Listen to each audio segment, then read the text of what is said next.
Alright, this is GP02 again, and this is part 2 of my work in progress for the perfect grade Gundam GP01 full burner. And I honestly didn't think it was going to take me this long to get these things painted, but I finally got the core fighters done.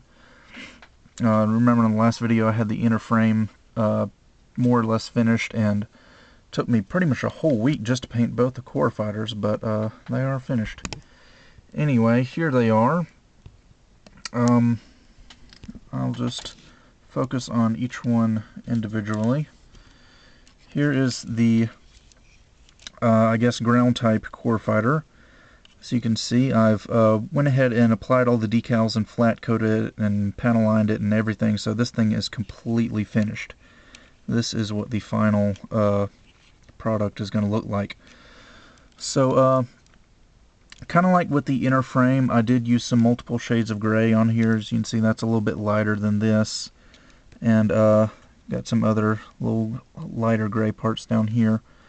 Really went in with the detailing on some of these pieces, like got little gray vents there, and just tried to make it look nice. Like these little things here, that was all white, had to paint that black and gray. And this piece right here was actually blue. I had to mask that off and spray it white. Kind of figured it would have been easy enough for Bandai to make that a white piece, but then again, it wasn't too hard to mask at all. It was actually pretty easy. And then, of course, the cockpit hatch, had to paint that dark gray on top of there. And actually, if I can get the cockpit hatch open, I did something that I don't normally do, is I painted the little pilot figure. So I painted Ko Uraki in there. Didn't paint him very well, but I did paint him. I at least made the effort.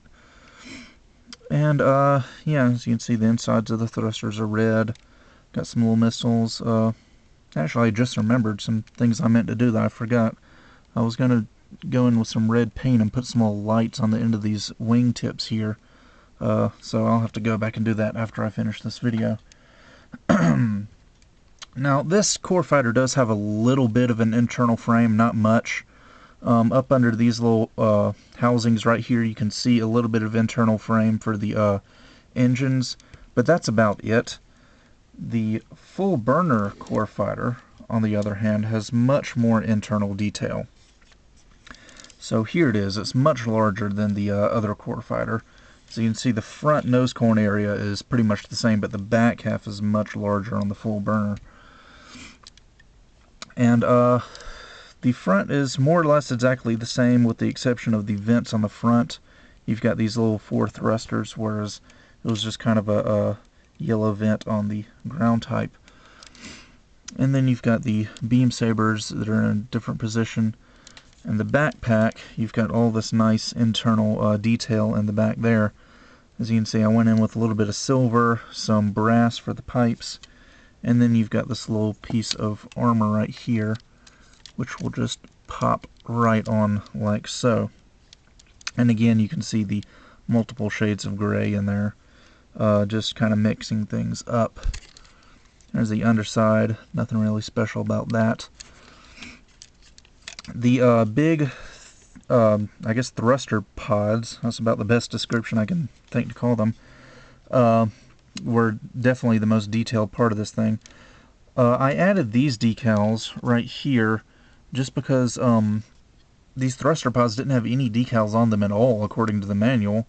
So I dug these out from some of my leftovers and put those on there just to make it a little bit more,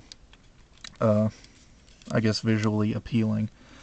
Or maybe not if you don't like decals. But anyway, also, when I'm doing the armor for this kit, I'm doing something, again, that I don't usually do, is I'm going to be painting in some detail on the underside of the armor, which I did that a little bit on Nightingale, but that was a resin kit, so it didn't really have that removable armor like a Master Grade or a Perfect Grade has. But I think since I am trying to go all out with the detail on this kit, I am going to be going in with some gray and doing the undersides of the armor.